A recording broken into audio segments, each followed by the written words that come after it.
for connection. Your air on glory. Digital. Dream Radio Line. Eco Lifestyle.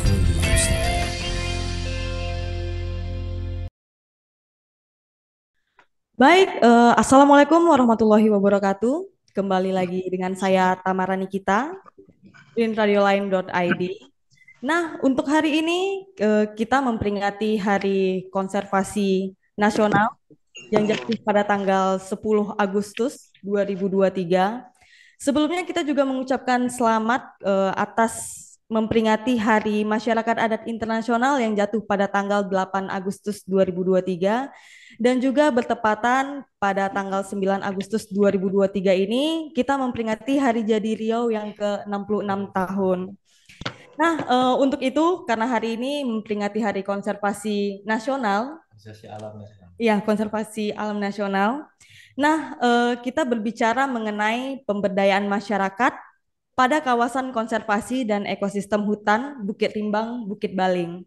Nah, jika kita berpijak pada Peraturan Menteri Lingkungan Hidup dan Kehutanan Republik Indonesia nomor P43 Men LHK Setjen Kom 16/2017 tentang pemberdayaan masyarakat di sekitar kawasan suaka alam dan kawasan pelestarian alam untuk diketahui masyarakat luas. Nah, untuk itu kita juga berada pada saluran bersama dengan radio komunitas Lintas Subayang yang berada tepat di gerbang Suaka Marga Satwa Bukit Rimbang, Bukit Baling. Nah, untuk itu saya ingin menyapa dulu sahabat saya yang berada di sana yang akan memandu radio di komunitas Lintas Subayang. Halo Yani, selamat sore. Halo Niki, selamat Nah, sore.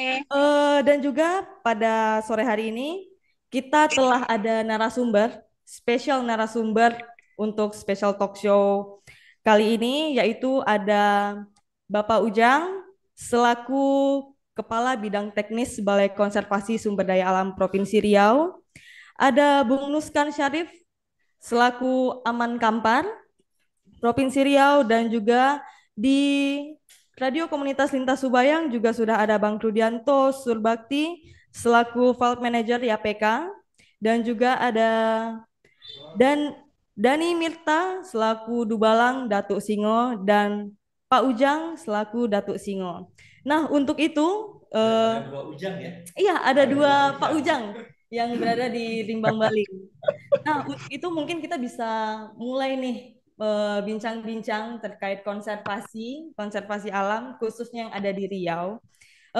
Karena di sini sudah ada utusan dari BKSDA yaitu Pak Ujang. Mungkin untuk pertama kali kita bisa menanyakan bagaimana kebijakan pemerintah dalam pemberdayaan masyarakat yang berada di wilayah konservasi alam, khususnya di Suaka Marga Satwa, Bukit Rimbang, Bukit Baling. Baik, terima kasih Ibu dan Bapak Hadir sekalian mungkin yang hadir pada sore hari ini. Kami sebelumnya ucapkan terima kasih dan permohonan maaf. Seharusnya Pak Kepala Balai Besar karena beliau sedang ada agenda yang tidak bisa ditinggalkan, beliau mewakilkan kepada saya. Kebijakan tentang pemberdayaan masyarakat tentu kita tidak terlepas dari regulasi yang menaungi seperti yang tadi disampaikan yaitu Permen LHK P43 tahun 2017 terutama terhadap keberadaan masyarakat Bukit di SM Bukit Rimbang Bukit Bali. Balai Besar KSD Riau telah menempatkan kebijakan pemberdayaan ini menjadi poin yang sangat penting dan utama di dalam pengelolaan kawasan ini. Dan kalau kita bisa membaca visi dari pengelolaan kawasan SM Bukit Rimbang Bukit Bali ini, bahwa di dalam kalimat visi ini ada kalimat tentang dan bersama masyarakat. Ya, artinya pengelolaan kawasan di Bali ini kami menempatkan masyarakat itu bukan sebagai objek pengelolaan, tetapi sebagai subjek pengelolaan. Jadi masyarakat bersama dengan kami. Nah, keberadaan memang di dalam SM Bukit Rimbang Bukit Baling ini unik dibandingkan dengan kawasan lainnya karena di sini ada masyarakat yang secara legalitas dan hukum itu diakui adanya desa di dalam kawasan. Sehingga kami telah menempatkan dalam arahan blok pengelolaan itu adalah dokumen di mana kita membagi ruang untuk ruang pengelolaan. Ada istilahnya itu blok perlindungan, ada blok rehabilitasi, ada blok khusus. Nah, kami telah mengakomodir keberadaan masyarakat ini dalam istilah kami blok khusus. Nah, blok khusus ini adalah blok yang memang diperuntukkan atau ruang di dalam SM Bukit Limang Bukit Bali yang diperuntukkan untuk areal kehidupan masyarakat dan areal kelola kehidupan untuk penghidupannya. Itu tercatat 17.000 dari luasan keseluruhan 140.000 kawasan SM Bukit Limang Bali, SM Bukit Limang Bukit Bali ini kurang lebih 12% ya, bahwa itu sudah menjadi ruang blok khusus.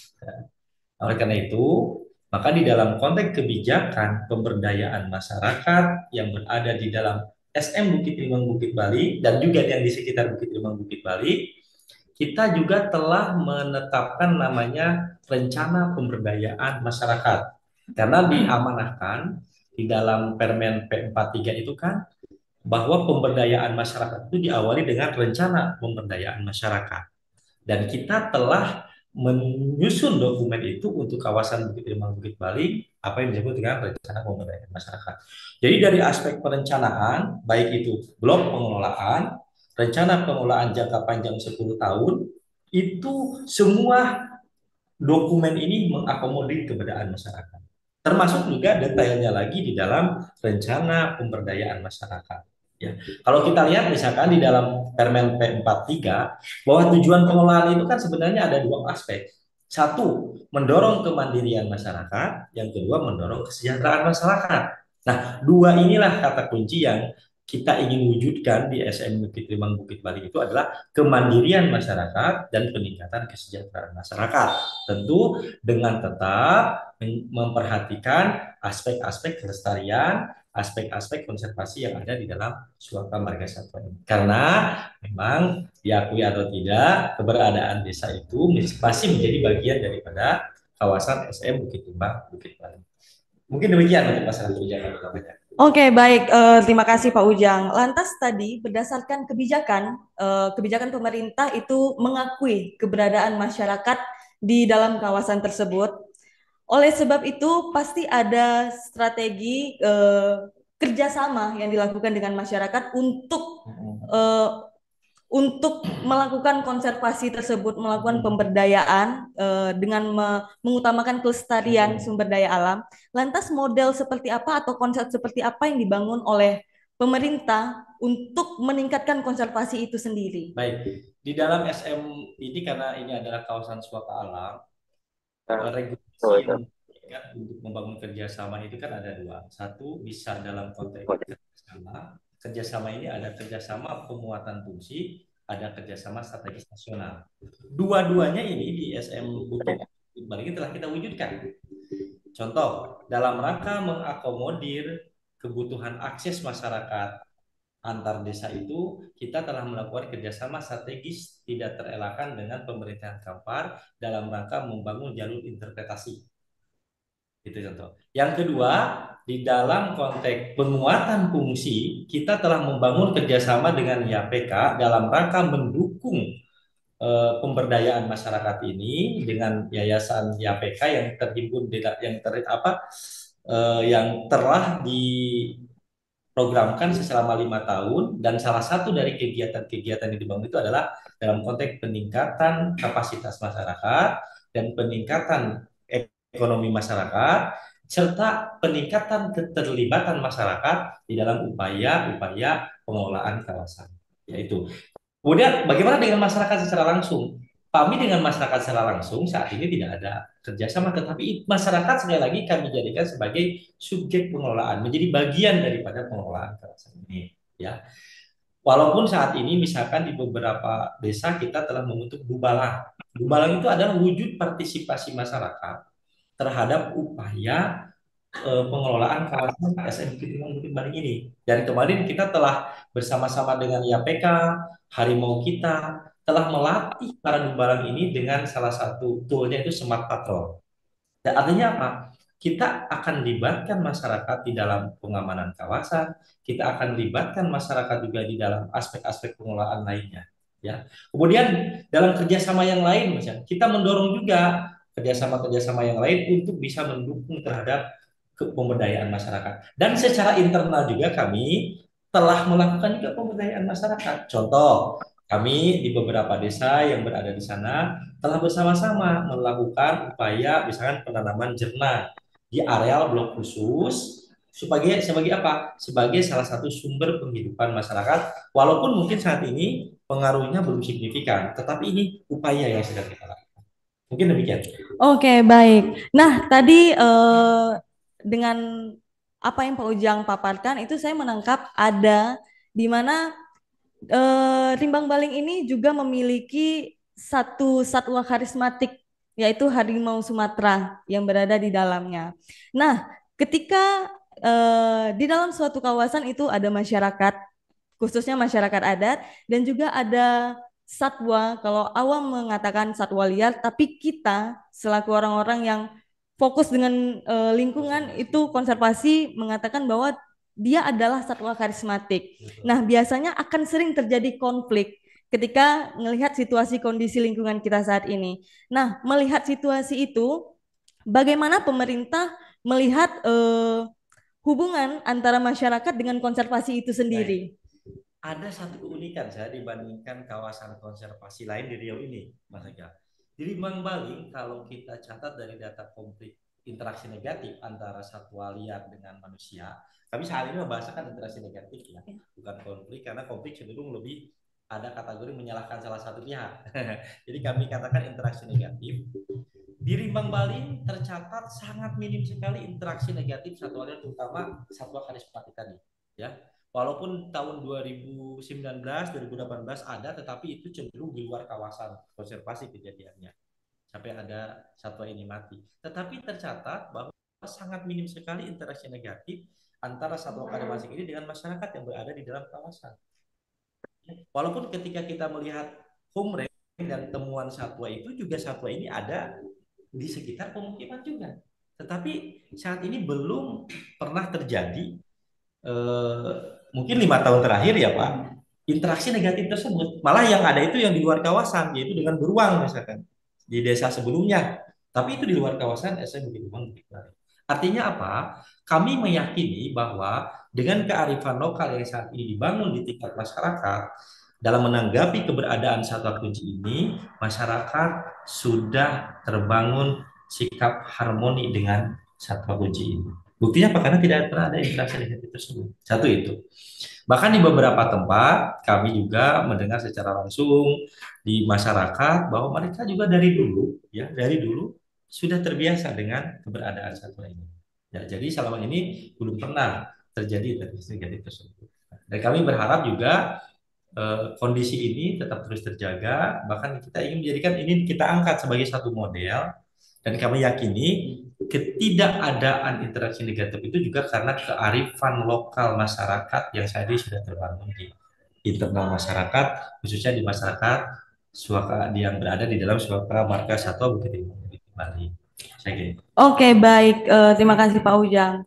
Dan mungkin sahabat Green juga ingin tahu nih, model pengelolaan seperti apa, model pemberdayaan peningkatan kapasitas masyarakat seperti apa yang saat ini sedang dijalankan oleh kami oleh pihak BKSDA ya, di Rimbang Baling khususnya. Baik. Di dalam model pemberdayaan saat ini kami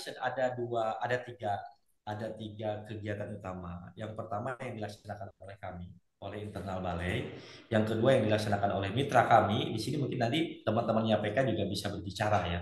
Yang ketiga juga dari sumber yang lain, dari mitra yang lain gitu kan. Salah satu yang sedang didorong oleh internal kami itu dalam konteks pemberdayaan itu adalah bagaimana kita mengisi blok khusus yang notabene saat ini merupakan karet yang notabene produktivitas karet ini belum memberikan manfaat yang signifikan. Artinya dalam konteks memberikan nilai ekonominya itu masih belum maksimal. Ya, makanya upaya yang dilakukan itu salah satunya adalah bagaimana kita mendorong masyarakat untuk budidaya jenis tanaman lain yang lebih menjanjikan. Salah satunya kemarin di beberapa desa dengan jernang, ya. Kemudian dengan jernang, karena jernang juga ternyata kami sampai membawa dan sampai membawa investor yang siap menampung jika seandainya budidaya jernang di masyarakat yang ada di dalam kawasan ini sudah bisa menghasilkan sampai seperti itu. Kemudian juga kami di dalam konteks internal juga ada upaya-upaya yang kami dorong dalam rangka meningkatkan kapasitas masyarakat yang berada di sana dalam hal wisata alamnya. Ya. Bahkan kami saat ini telah berupaya mendorong salah satu kerjasama dengan mitra lain untuk mengadakan peralatan eh, yang bisa mendukung wisata alam di sana. Karena Subayang sendiri kan juga potensi wisata luar biasa. Walaupun ini adalah wisata alam terbatas karena adalah ini SM gitu. Karena keterbatasannya di situ. Kecuali kalau sudah jadi TN misalkan, itu bisa lebih jor-joran dibangun wisata alamnya. Karena ini ada Suaka Marga Satwa, tentu wisata alam wisata alam. Yang ketiga tadi yang dilakukan oleh mitra kami, ya PK, melakukan pendampingan kepada masyarakat. Bahkan saat ini sehingga lagi dikaji misalkan bagaimana kita ingin HHBK yang saat ini menjadi notabene bagian karena di dalam Permen LHKP 43 tadi kan salah satu bentuk pemberdayaan itu adalah pemanfaatan HHBK. Tapi kami lagi mencari regulasi yang tepatnya seperti apa. Dan ini sudah menjadi bahan pembicaraan kami dengan KPK. Peningkatan kapasitas mereka kita lakukan dengan Forum Harimau, dengan YAPK, Indikon, bagaimana kita mendorong peningkatan kapasitas masyarakat dalam penggunaan teknologi tadi seperti smart patrol, kemudian juga kamera trap yang diperlukan ya seperti itu. Itu upaya-upaya yang kita jalankan. Dan tentu yang terakhir adalah kita bagaimana juga yang paling penting itu adalah meningkatkan ekonomi masyarakat dengan potensi yang ada di dalamnya dengan tidak merusak dan tidak melanggar kaidah-kaidah konservasi ya seperti itu. Oke, baik. Terima kasih Pak Ujang. Ya, memang pada intinya semua stakeholder itu memang harus saling bekerja sama ya Pak ya, untuk bisa meningkatkan, menggaungkan Bahkan konservasi. mungkin izin satu lagi, kami dengan pemerintahan Kabupaten Kampar sudah terjadi juga kerjasama strategi nasional di dalam kegiatan strategi nasional tersebut tidak hanya dalam hal jalur interpretasi, tapi dalam konteks peningkatan kapasitas para episode itu yang pendukung wisata alam itu namanya itu pemandu Operalis, ya, pemandu pemandu. wisata itu sudah kita ada sudah dicanangkan di dalam program kerjasama itu ada dan itu mudah-mudahan bisa kita wujudkan di dalam karena ini sudah menjadi komitmen kan kerjasama ini komitmen kami dengan pemerintahan daerah untuk membangun Subayang. Oke, baik. Terima kasih Pak Ujang. Mungkin selanjutnya ketika kita udah mendengar hasil dari pemaparan yang disampaikan oleh pemerintah, mungkin kita bisa langsung ke Bung Nuskan, di mana sebagai masyarakat adat sendiri yang berada di dalam Suaka Marga Satwa Bukit Rimbang Bukit Baling itu, yang sama-sama kita ketahui bahwa masyarakat itu sendiri menjadi ujung tombak ketika mereka berada di wilayah itu untuk kelestarian lingkungannya. Dan sebagai masyarakat adat yang sama-sama kita ketahui melalui kearifan lokal mereka, mereka begitu kental, kearifan lokal itu begitu kental dalam menjaga kelestarian sebagai suatu wujud hubungan dan juga kelangsungan budaya mereka. Nah, untuk masyarakat adat yang berada di Kampar Kiri, khususnya di Rimbang Baling, itu Bung Nus kan mungkin bisa ceritakan gimana sih masyarakat adat di sana melihat lingkungan, melihat kondisi alam saat ini. Ya, terima kasih. Assalamualaikum warahmatullahi wabarakatuh. Kalau kami berbicara sebagai masyarakat adat, melihat alam itu sendiri sebenarnya bagian dari kami sebenarnya, dan itu tidak bisa terpisah daripada kehidupan masyarakat adat.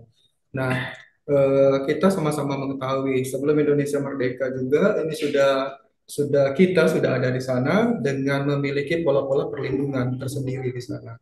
Nah, di masyarakat adat, khususnya itu di Kampar Kiri dan Kampar Kiri Bulus, dan khususnya lagi adalah di Rimbang Baling, itu mereka memiliki ruang-ruang khusus untuk perlindungan. Pemerintah punya, kita masyarakat adat juga punya, dan itu diterapkan sampai saat ini.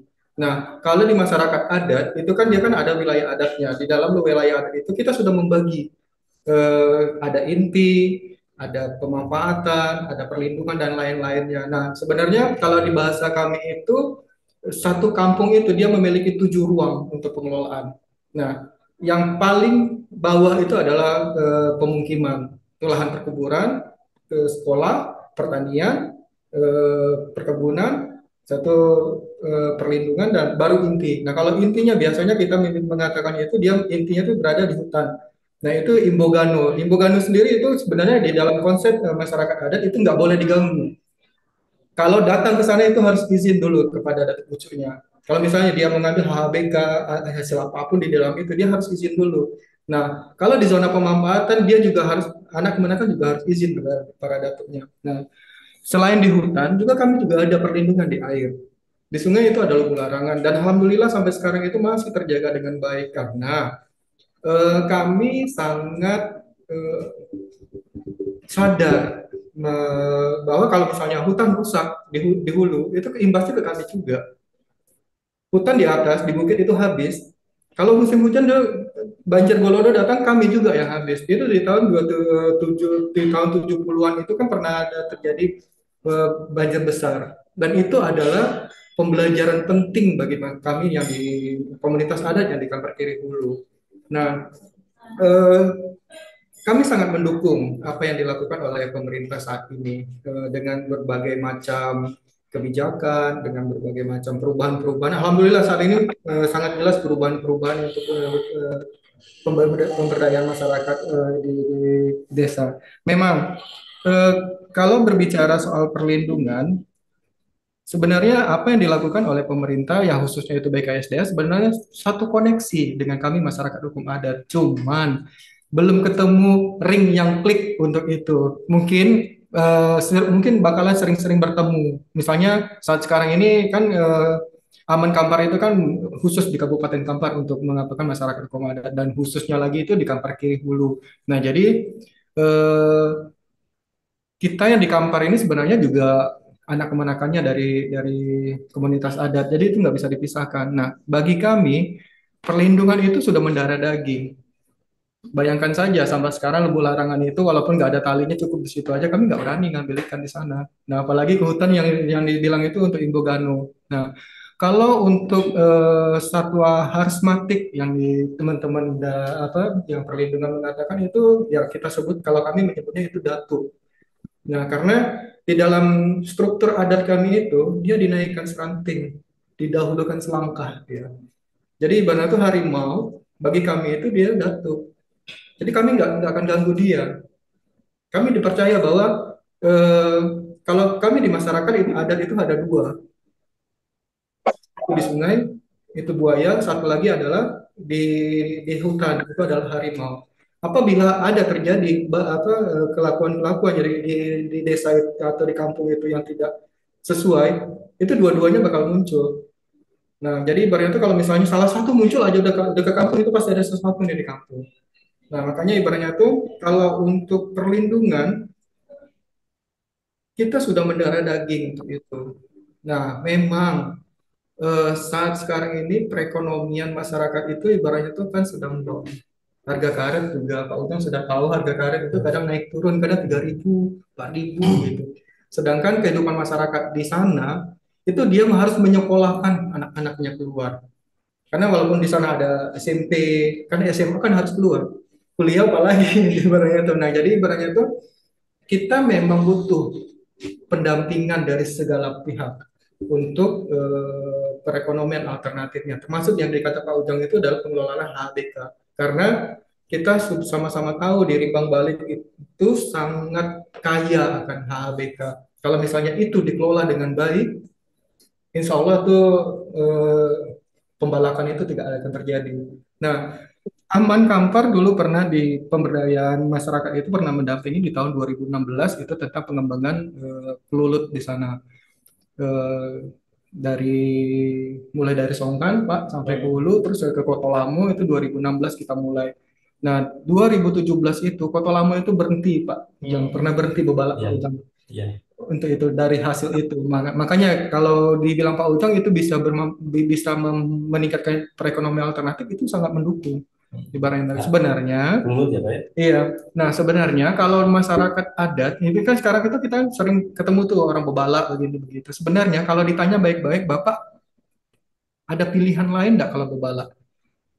Kalau mereka pakai semua jawab, kalau harga karet di atas 8.000 atau sampai 8.000, ini bala enggak akan turun ke bawah. Karena nyawa taruhannya kata baik pas nurunkan dari hutan maupun di sungai itu adalah nyawa taruhan kami kata mereka seperti itu. Nah jadi eh, perekonomian bagi kami di hulu itu sangat penting karena iya yang dibilang Pak Ujang jalan interpretasi itu yang dibangun itu eh, kami tidak akan lewatin jujur kami tidak akan lewatin itu sangat ekstrim pertama. Dan itu kalau misalnya itu jadi jalur patroli is oke. Tapi kalau untuk jalur transportasi apabila ada orang yang sakit, ibu-ibu mau melahirkan itu auzubillah min dzalik itu tidak pernah bisa dilewatin di situ. Nah, Subayang itu sangat ikonik dan luar biasa sebenarnya dalam teman. Eksotis ya. Eksotiknya sangat tinggi. Iya, sangat tinggi. Kemana-mana kita melihat itu orang teman-teman bertanya itu tahu Rimbang Bali? Ya, itu kampung kami. Kami selalu bilang begitu, ya kampung kami itu kami pertahankan untuk kehidupan kami karena masih banyak anak saya, cucu saya besok bakal menikmati juga untuk itu. Nah, seperti itu. Oke, baik Bung Nuskan. Nah, yang menarik di sini tadi yang saya tangkap itu di mana masyarakat yang kaya akan kebudayaannya, kearifan lokalnya, dari dulu hidup berdampingan dengan alam. Mereka hidup untuk menjaga alamnya, karena juga untuk kehidupan mereka sendiri gitu kan. Dan situasi saat ini, situasi ekonomi yang naik turun, membuat mereka tidak ada pilihan lain. Nah, untuk itu mungkin mewakili seluruh masyarakat adat yang khususnya ada di Soka Marga Satwa Bukit Rimbang Bukit Baling di Kampar Kiri. Model pemberdayaan seperti apa yang bisa disinergikan oleh pemerintah atau pemerintah bisa mensupport pemberdayaan itu untuk masyarakat adat yang ada di Rimbang Baling. Ya, sebenarnya di tahun 2018 sampai 2021 sebelum COVID, Pak Ujang ya kita sudah sering banyak sebenarnya yang butuh yang kita gali lagi kembali. Ya, alhamdulillah ya PK sudah ada di sini. Indokon sudah ada ibarat itu sudah bergerak itu dari tahun 2008. Makanya ibarat itu Indokon dengan sistem pariwisatanya, IAPK dengan sistem pertanian dan lain-lainnya. Terus itu kan banyak juga nih NGO-NGO yang lain yang masuk ke Rimbang Baling. Nah, tinggal mensinergikan saja sebenarnya. Potensi yang ada di sekarang itu ya selain Pak Ujang bilang itu jernang, itu sebenarnya masih banyak yang lain. Untuk madu juga masih bisa, baik itu madu sialang maupun madu kelulut itu sangat potensinya sangat besar. Nah, tapi pengelolaannya memang belum. Kita butuh pendampingan yang itu. Nah, kalau untuk pertanian sebenarnya kalau jernang kita lihat Pak Ujang sebenarnya potensinya bagus juga di sana, tetapi ibaratnya tuh kondisi tanahnya kan tidak sama dengan yang ada di luaran gitu. Ibaratnya tuh kalaupun kita harus mendatangkan bibit jernang untuk penambahan perekonomian alternatif itu harus penanganan khusus jadinya. Nah, kalau saya melihat pengelolaan HHBK-nya yang butuh ada peluang besar yang di sana itu dia baik sih rotan potensinya sangat besar, damar juga banyak, apa tumbuh-tumbuhan yang lain. Nah, memang selama ini kita melihat regulasi pengelolaannya di kawasan SM itu belum ada ya Pak Ujang ya untuk pengelolaan HB karena jadi kita berharapnya itu ada sedikit peluang untuk masyarakat pengelolaan karena apabila itu diangkat, insya Allah itu ibaratnya tuh terputus tuh pembalakan liar. Masyarakat nggak mau melakukan pembalakan liar kecuali, nah ada tanda tangan kecuali untuk perahu, untuk rumah, itu ibaratnya begitu. Ya, karena kan di sana kan transportasi air itu menjadi nilai eksotik bagi kami untuk pengembangan pariwisatanya. Begitu. Benar, itu benar sekali. Boleh. Jadi sebenarnya kami dengan teman-teman YPK itu saat ini sudah melakukan inventarisasi HBK. Ya salah satu yang memang saat ini walaupun belum ada legalitas yang sudah keluar ini kayak pete, itu sudah luar biasa itu. Bahkan kalau tidak salah sudah tercatat sekian ton gitu keluar dari sana. Kemudian juga ada juga durian, ya. Saat ini memang kayak tadi rotan juga sebenarnya sudah ada, tapi kami saat ini lagi mencoba membangun regulasinya. Karena HBK itu tetap bisa keluar kalau sudah ada naungan kerjasama Iya, juga yaitu betul. kemitraan konservasi. Iya, betul. Nah, makanya inilah yang saat ini kami dengan YAPK pertama lagi mengkaji berapa potensinya sebenarnya, yang kedua nanti apa langkah yang harus kita dorong. Ya. Dan dengan tadi mengacu kepada Permen LHKP 43 tentang salah satu bentuk daripada pemberdayaan itu adalah memberikan akses, dan akses ini berupa akses pemanfaatan HBK. Nah, mudah-mudahan ini dalam jangka dekat kita bisa wujudkan, Ya. tapi tetap kami, dan kan harus jelas dulu sumbernya di mana. Ya, betul. Kaidah-kaidah itu memang harus kita taati bersama agar apa? Agar tidak sifatnya eksploitatif. Ya. Beda kalau sifatnya eksploitasi, nanti kalau kita tidak atur malah yang ada adalah kerusakan. Ya. Nah, mungkin demikian. Oke, baik. Terima kasih Pak Ujang dan juga terima kasih Bung Nuskan. Mungkin sahabat Green yang mendengar itu kita bisa menarik garis tengahnya di mana ketika kita berbicara tentang konservasi alam, kita juga berbicara tentang manusianya, tentang satwanya, tentang pemerintahan, dan tentang semua kehidupan yang saling berkaitan, berhubungan di daerah tersebut. Nah, untuk itu semoga ke depannya apa yang diharapkan oleh masyarakat adat di Rimbang Baling itu bisa disinergikan atau bisa disupport oleh pemerintah, oleh YAPK, oleh NGO atau stakeholder lainnya yang akan ikut serta dalam melakukan konservasi. Karena ketika kita menjaga alam, kita juga menjaga manusianya, menjaga satwanya, serta menjaga kebudayaan sebagai identitas kita sendiri, identitas masyarakat adat sendiri. Nah, untuk itu sahabat Green, karena kita di sini merupakan saluran bersama dengan radio komunitas Lintas Subayang, untuk itu kita akan melanjutkan siaran langsung yang akan dipandu oleh Yani bersama dengan kawan-kawan yang sudah berada di radio komunitas Lintas Subayang.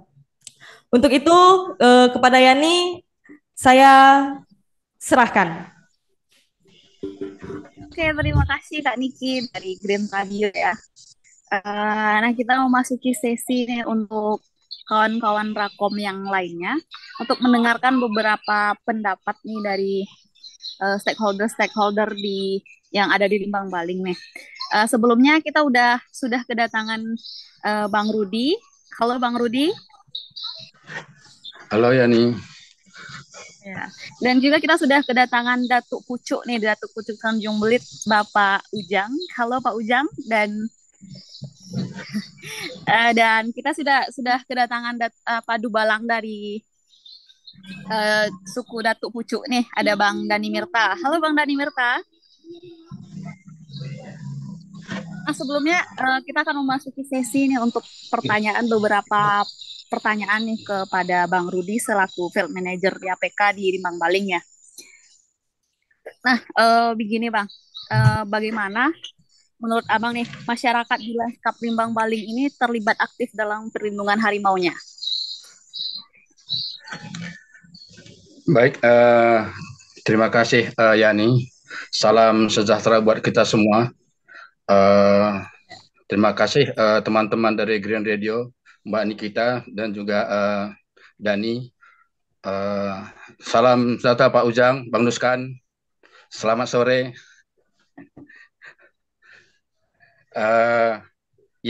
Mungkin kami dari YAPK dan juga konsorsium kerabat mengucapkan terima kasih atas kesempatan ini, dan juga terima kasih kami kepada teman-teman di Radio dan juga Pak Ujang dari BKSDA dan juga Bang Nuskan dari Aman dan juga Tuk Singo dan juga Bang Dani Mirta di Balang Adat Tuk Singo. YAPK saat ini bekerja sama dengan BBKSDA dengan konsorsium kerabat yang melibatkan 3 lembaga, itu YAPK sendiri, kemudian ada Indekon, dan juga ada Forum Harimau Kita. Kegiatan kita sini saat ini adalah berfokus pada peningkatan manajemen kolaborasi di Swagam Margaswa Bukit Rimbang Bukit Baling, di mana lebih untuk memajukan keterlibatan masyarakat perencanaan penggunaan lahan, pengembangan pencarian alternatif dan promosi ekonomi yang layak dan hijau untuk meningkatkan keberlanjutan di masa-masa yang akan datang. Itu yang sebenarnya yang fokus tujuan kita di saat ini, Yani.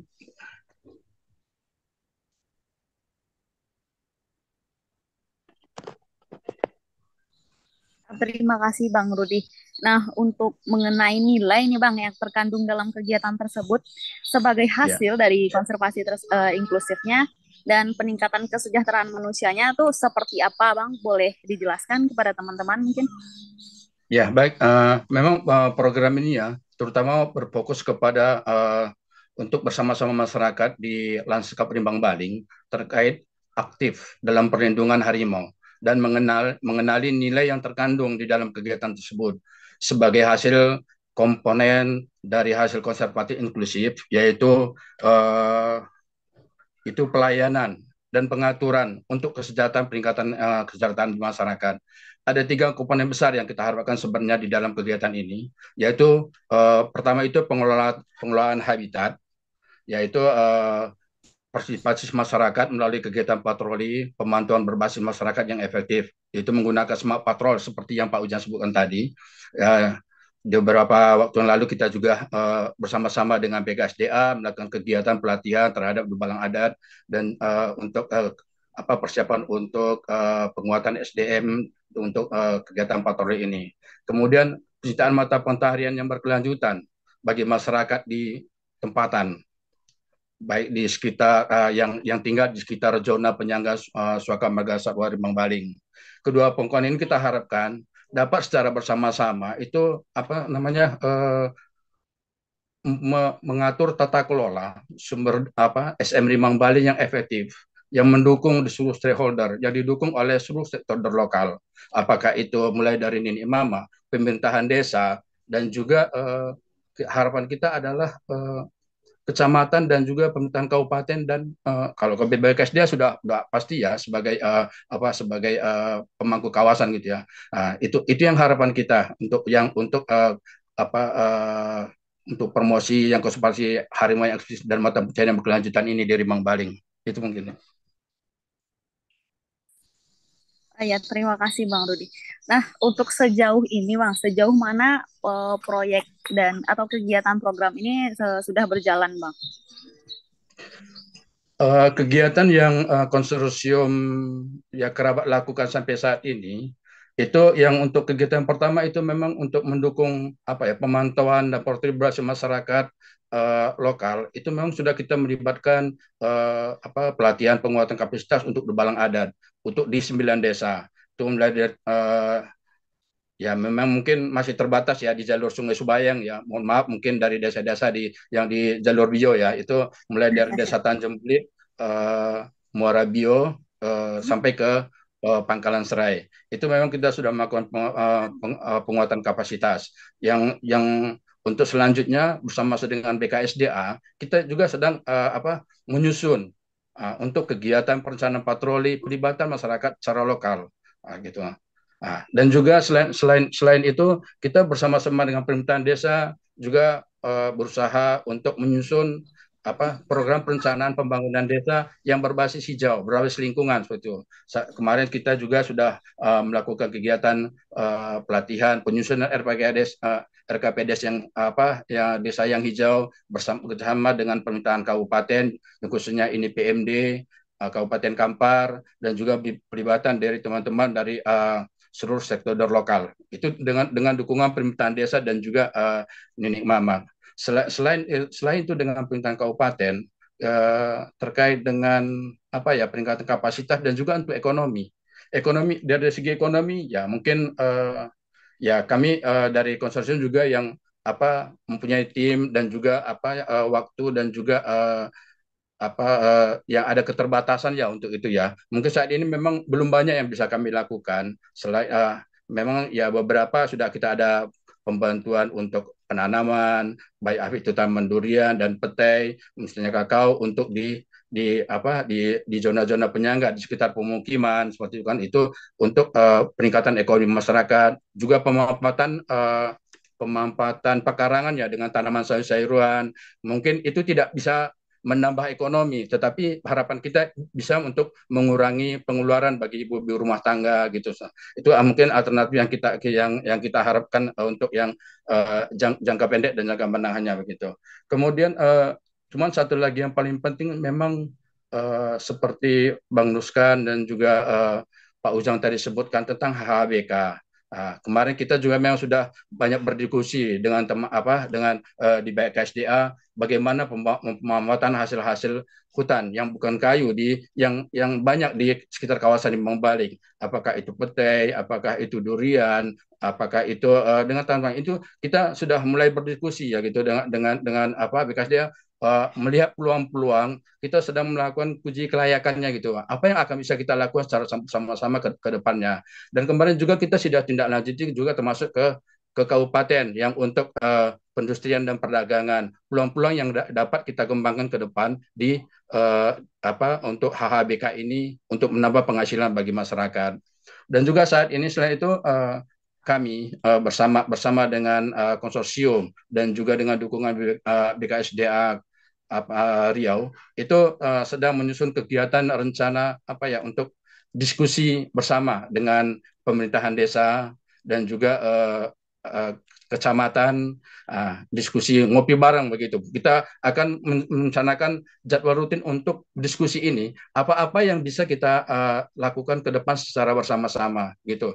Kita sedang berusaha untuk dengan kecamatan ini membangun komunikasi dengan masing-masing desa sehingga nanti harapan kita ada diskusi antar desa gitu dengan melibatkan stakeholder yang lain, apakah itu dengan narasumber seperti PMD, apakah itu DLH dari kabupaten, apakah juga nanti dari BBKSDA, dari Riau, Pekanbaru gitu. Jadi ini kita sedang menyusun perencanaan itu bersama-sama dengan kecamatan dan pemerintahan desa. Mungkin itu untuk sementara mungkin yang beberapa yang kita kegiatan. Selain itu memang ada ya beberapa kegiatan dari yang ekowisata gitu ya. Itu mungkin Bang Nuskan lebih paham tentang itu. Memang dulunya juga bergiat dalam ekowisata gitu ya. Itu mulai dari ini dengan di Muara Bio, di Tanjung Belit dan juga di Batu Sanggan secara khususnya. Itu mungkin Bang Nuskan lebih tahu, mungkin Pak Ujang juga lebih paham udah tahu tentang kegiatan-kegiatan ini yang istilahnya mungkin yang tidak bisa kami sampaikan di kesempatan yang singkat ini sebentar. Itu terima kasih ya nih, itu mungkin sementara. Ya, terima kasih Bang, karena ada Bang Nuskan juga ya Bang yang dari pariwisata yang sudah berpengalaman ya tentunya Bang. Iya. Untuk sejauh ini program berjalan Bang, tantangan apa saja yang dilalui oleh tim teman-teman di lapangan Bang? Kalau tantangan secara pribadi sih tidak ada ya. Tapi yang menjadi tantangan yaitu menjadi yang sudah disebutkan Bang Nuskan tadi juga. Memang itu terkait yang paling utama itu memang ekonomi ya. Bagaimana meningkatkan ekonomi ini dengan sumber mata pencarian masyarakat di sekitar Limbang Baling ini memang dunia adalah karet gitu ya, dengan kondisi harga yang saat ini gitu. Itu memang tantangan yang paling besar jadi mau menciptakan sumber ekonomi yang baik, yang layak tapi tidak terganggu untuk untuk kawasan konservasinya begitu. Karena sama-sama kita tahu adalah ini kawasan konservasi memang kawasan yang sangat penting ya. Mau tidak mau, memang kita harus perhatikan secara bersama-sama gitu kan. Harus selain itu memang harus berperan aktif, berpartisipasi gitu sama-sama. Semua baik masyarakat, ini mama, pemerintahan, apakah dan juga ya lembaga-lembaga seperti YPK dan yang lain-lain termasuk aman gitu ya. Itu memang harus sama-sama kita memikirkan ini untuk masyarakat, peningkatan ekonomi masyarakat dan juga kelestarian untuk kawasan Limbang Baling. Itu mungkin Iya, terima kasih Bang Rudi. Dan itu merupakan tantangan yang sangat besar sekali untuk meningkatkan harga karet ya tentunya Bang ya. Mungkin betul. Dan terima kasih kepada Bang Rudi. Kita akan berbincang-bincang sedikit nih dengan Datuk Pucuk atau yang disebut Datuk Singo yang di Desa Tanjung Belit ya. Kepada Bang Ujang. Halo Bang Ujang, apa kabar Bang? Baik. Alhamdulillah. Nah Bang, eh, sepengetahuannya Bang Ujang nih sebagai selaku Datuk Singo di Desa Tanjung Belit nih. Sebetulnya masyarakat sendiri sudah sejauh mana Bang menjalankan program ini dan memberikan dampak. Apakah program ini tuh memberikan dampak ke perekonomiannya masyarakat atau tidak, Bang? Eh, tentang di dampaknya program ini, ya dampaknya masalah hutan tuh lah kan. Kalau hutan tuh kami bingung kami masalah di kawasan SM ke hutan, apa namanya, hutan SM ya. Itulah kami bingung masyarakat Desa Tanjung Boli tentang perbatasannya. Perbatasannya kami bingung, kami nggak joleh. Kami mendukung masalah hutan dilindungi, sungai dilindungi, kami masyarakat sangat mendukung. Tapi perbatasan hutan SM dengan apa namanya yang dilarang atau yang bebas, mana perbatasan itu kami sangat bingung. Nah itu nih. Terima kasih Bang Ujang. Mungkin itu merupakan bakal menjadi diskusi yang intensnya bersama BKSDA juga ya Pak Ujang. Pak Ujang yang satu lagi ya Pak Ujang. Ya, besok ketemu sama Pak Ujang BKSDA, aku bertanya sama Pak Ujang BKSDA nanti tentang perbatasan SM sama yang bebas kan. Nah, disitulah kami bingung masyarakat Tanjung Belit, di mana perbatasannya yang boleh berusaha, yang tidak boleh berusaha, macam itu nih. Ya, terima kasih Pak Ujang. Apakah Pak Ujang Pak KSDA, Pak Ujang yang satu lagi ingin menanggapi pertanyaan dari Pak Datuk Singo atau ingin melakukan komunikasi yang lebih intens gitu Bang? Saya kira nanti aja Pak, mungkin langsung saja ini dulu ya. Mungkin butuh sesi yang sangat panjang ya Bang, karena waktu kita sangat singkat ya Pak. Tapi sekilas saja mungkin barangkali terkait dengan batas kawasan SM Bukit Rimang Bukit Bali, bahwa secara penataan kawasan ini memang sudah ditetapkan ya statusnya. Artinya proses penetapan itu kan melalui beberapa tahapan, mulai daripada penunjukan, penataan batas, sampai kepada penetapan. Memang di lapangan kita juga mengakui batasan-batasan itu tidak bisa secara langsung diketahui oleh masyarakat. Tapi mudah-mudahan nanti Pak Ujang ya dan juga teman-teman Dubalang yang lain bisa dengan komunikasi intensif dan juga keterlibatan dalam pelaksanaan patroli, kita sama-sama bisa melihat nanti. Karena patroli SMAT itu berbasis kepada data spasial. Jadi juga nanti teman-teman dari Dubalang bisa melihat, oh ini batas kawasannya, oh ini di luar, oh ini dalam, gitu ya. Mudah-mudahan itu bisa secara bertahap kita coba lakukan. Selain itu juga mungkin ini jadi masukan bagi kami ya dalam hal penegasan batas di lapangan, itu mudah-mudahan menjadi catatan bagi kami untuk masuk dalam program kami selanjutnya. Kemudian satu lagi nih. Oh iya, silakan Satu lagi. Kenapa saya pertanyakan gitu Pak Ujang?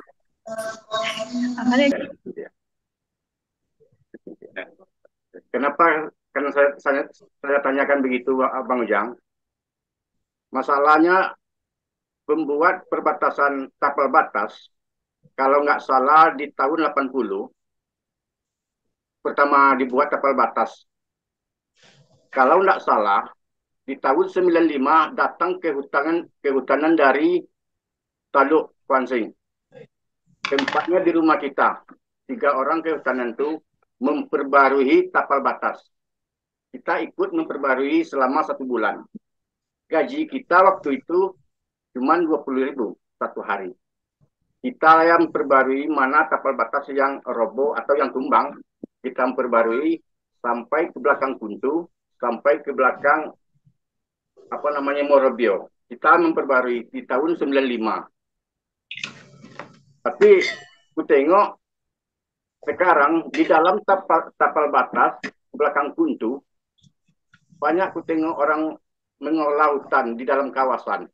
Itulah kami bingung kan. Masalahnya di kampung kami yang memperbarui tapal batas itu kita sendiri sama orang kehutanan dari Toluk di tahun 95. Itulah tolong besok kita diskusi memperjelaskan tapal batas itu mana yang aslinya. Itulah cuma segitu nih. Terima kasih Pak Ujang. Yang jelas, yang pertama memang di dalam dokumen kami juga mengakui ada kegiatan istilahnya itu rekonstruksi batas, Pak. Jadi memperbaharui batas-batas yang rusak dan diganti, dan itu memang ada. Dan itu pelaksana adalah Balai Pemantapan Kawasan Hutan BPKH ya. Perihal adanya kegiatan-kegiatan yang menurut tadi informasi itu ada di dalam kawasan, tentu ini menjadi satu catatan bagi kami, Pak. Dan kami juga mengakui di beberapa lokasi di dalam kawasan SM ini ada beberapa keterlanjuran. Kalau istilah sekarang ini area terbangun ya, area terbangun. Dan kami sudah melakukan identifikasi dan tentu penyelesaian ini untuk saat ini kan mengacu kepada Undang-Undang Cipta Kerja, bagaimana tahapan. Nah, tentu kami juga berharap sebenarnya adalah peran aktif dari pemerintahan desa, adat dalam upaya-upaya melakukan pencegahan terhadap meluasnya upaya-upaya yang ingin melakukan atau merubah fungsi dari kawasan ini ya. Alhamdulillah salah satu contoh kami di Kuntu kemarin tahun 2022 awal kalau tidak salah berupa alhamdulillah dengan bantuan dari masyarakat adat di sana dan masyarakat pemerintahan desa, eh, upaya penegakan hukum bisa dilakukan ya kepada salah satu oknum yang merupakan masyarakat pendatang dan di sana mereka membuka lahan. Mudah-mudahan ini juga ke depannya bisa terus kita lakukan karena tidak kita bisa pungkiri dan kita juga tidak pernah menutup adanya areal terbangun di salah satu kawasan konservasi dan ini menjadi PR baik kami dan juga pemerintahan secara umum untuk mencoba mencari solusi terbaik terhadap permasalahan ini. Mungkin demikian. Ya, terima kasih Pak Ujang dari BKSDA. Mungkin itu membutuhkan waktu yang panjang ya Pak untuk berdiskusi ya, tidak cukup untuk waktu kita yang sangat singkat ini ya Pak. Dan Kita begitu juga ngopi ya Pak Ujang. Kita ngopi di fasilitasi oleh teman-teman di APK tuh. Keren ya. Iya dan ya. diajak ngopi bareng ya Pak Ujang, karena Pak Ujang BKSDA. Ya, Terima kasih. Terima kasih kepada Pak Ujang selaku Datuk Sino, ngore juga Bapak Ujang dari BKSDA. Dan kita masuki diskusi bersama Bang Dani Mirta nih selaku Dubalang di suku Datuk Singo. Menurut Bang Dani nih untuk program yang sedang berjalan ini, yang menjadi talk show tema kita pada hari ini tuh yaitu tentang pemberdayaan masyarakat pada kawasan konservasi dan ekosistem hutan Bukit Rimbang Bukit Baling. Nah, apa saja nih Bang yang ingin Abang Dubang ceritakan ke banyak orang tentang bagaimana menjaga hutan dan seisinya itu Bang? Oke, akan saya Dani Dubalang dan Desa Tanjung. Mungkin kami masyarakat Desa Tanjung sebagian kecil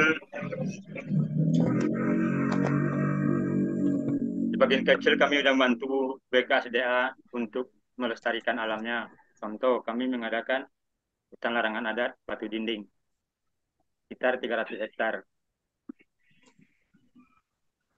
300 hektar separuh dalam kawasan, separuh di luar. Separuh SM, separuh di luar SM. Jadi kami itu dilatih juga oleh YPK untuk menggunakan alat navigasi untuk menentukan, mengecek tapal batasnya. Kami pun di desa sudah melakukan hukum adatnya. Bagi masyarakat yang mengambil, diadakan sanksi adatnya. Mungkin semenjak kami bikin hutan larangan adat itu, tidak ada masyarakat yang berani mengambil. Sebab seluruh nenek mama dan pemerintahan desa mengadakan aturan adatnya, sanksi adatnya untuk yang mengambil kayu atau berburu, atau berburu burung, baik pun berburu rusa. Semenjak kami adakan, tidak ada lagi terjadi penerbangan hutan, berburu di kawasan sekitar 300 hektar. Tapi yang kami sayangkan, dari tahun 2014 sampai sekarang belum diketahui legalitasnya, belum disahkan pemerintah. Mungkin kami sudah mengajukan dari tahun 2016 lagi mungkin. Sampai sekarang belum ditentukan legalitasnya. Man itu, Yani. Ya, terima kasih Bang. Dan mungkin Bang itu beberapa keluh kesah ya Bang. Dan ini Bang, apa sih yang ingin Abang sampaikan kepada masyarakat nih untuk kedepannya bagaimana cara mereka harus menjaga alam atau mereka harus menjaga hutan itu seperti apa Bang gitu? Kalau menjaga alam itu tergantung, dibilang Bang Muskan tadi, faktor ekonomi dia. Kalau harga karet naik dan di standar lah, kemungkinan hutan itu terjaga. Berarti orang ambil kayu untuk bebalak tidak ada lagi. Kalau harga karet, jamin. Sebab tukang parkir hulu, hampir 90% rata-rata penghasilnya dari karet. Nah Ya, itu ya. Iya. mau menanggapi dari Dubalang untuk proses pengusulan hutan adat yang pernah dilakukan di tahun 2019 waktu itu di acara Ayola, waktu itu Pak ada acara dengan BKSDA juga waktu itu. Sebenarnya proses itu terus berjalan sampai hari ini, Bang. Nah, Ya, ya, Bang. berapa kali kita bolak-balik ke kampung sampai bulan Kotang, eh, 2 minggu yang lalu itu prosesnya masih berjalan. Nah, yang terkendalanya adalah dokumen yang diajukan masyarakat adat ke negerian Tanjung Belit itu kan ada yang kurang. Di dalam Kurang. administrasi yang kita lakukan di Kabupaten Kampar itu ada 12 dokumen yang harus disiapkan oleh masyarakat adat di sana dan itu sudah kita konfirmasi di tahun 2018 ke Bang Samsu. Nah, kita sudah kasih catatan-catatan. Nah, kemarin itu waktu diskusi di kampung, kita sudah berbicara soal itu lagi. Kira-kira di mana ibaratnya tuh kalau misalnya dokumen yang lama itu ada, yang sudah kita mendapat kabar itu bahwa itu sudah diusulkan ke teman-teman walhi. Nah, kita nggak tahu di mana itu mentoknya di mana. Nah, misalnya kalau di kampung itu ada pertinggalnya, itu mungkin kita bisa lakukan proses di Kabupaten Kampar kembali karena Domo, insya Allah dalam waktu dekat itu pertek lapangan untuk wilayah adat dan hutan adatnya. Jadi ibaratnya itu kalau misalnya dokumen yang Tanjung Belit ada itu bisa kita lakukan untuk verifikasi bersama besok itu. Nah, itu nanti kita juga bakal diskusi juga dengan BKSDA juga dengan Kabupaten Kampar. Begitu, Datuk. Kalau tentang dokumen yang Pak Muskan bilang tadi, mungkin yang tahu kepala desa, mungkin sama ini Mama. Kalau kami sebagai Dubalang untuk penjaga hutannya, kami tidak tahu di mana dokumen itu. Sebab yang kami sayangkan dari dulu yang kami usulkan, dan tentu juga legalitasnya. Sebab yang ada cuman dan masih ada yang milik itu kan.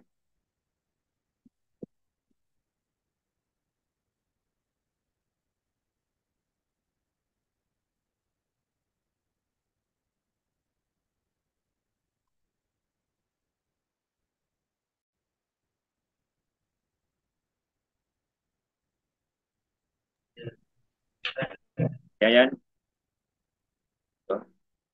Ya, cuman itu ya.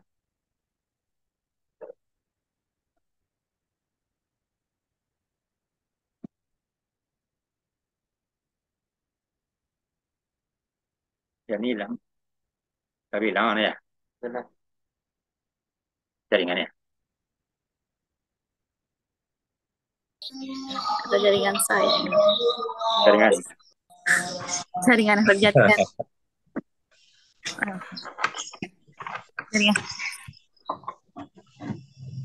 Ya, terima kasih kepada Bang Dani dan Bang Nuskan. Mungkin untuk yang lebih intensnya, untuk permasalahan lebih intensnya, kita bakal bisa melakukan diskusi ya Bang, untuk menemui satu titik penting gitu. Ya, untuk bagaimana masyarakat kita juga ke depannya, bagaimana Rimbang Baling ke depannya agar lebih baik ya Bang. Terima kasih kepada Bang Dani dan selaku Dubang Datuk Singo, dan terima kasih juga kepada Bang Ujang selaku Datuk Singo Desa Tanjung Belit, dan terima kasih banyak kami ucapkan kepada Bang Rudianto Surbakti sebagai Field Manager YAPK. Saya kembalikan kepada Niki di studio Green Radio. Time for connection. Your air on Glory. Digital. Green Radio Line. Eco Lifestyle.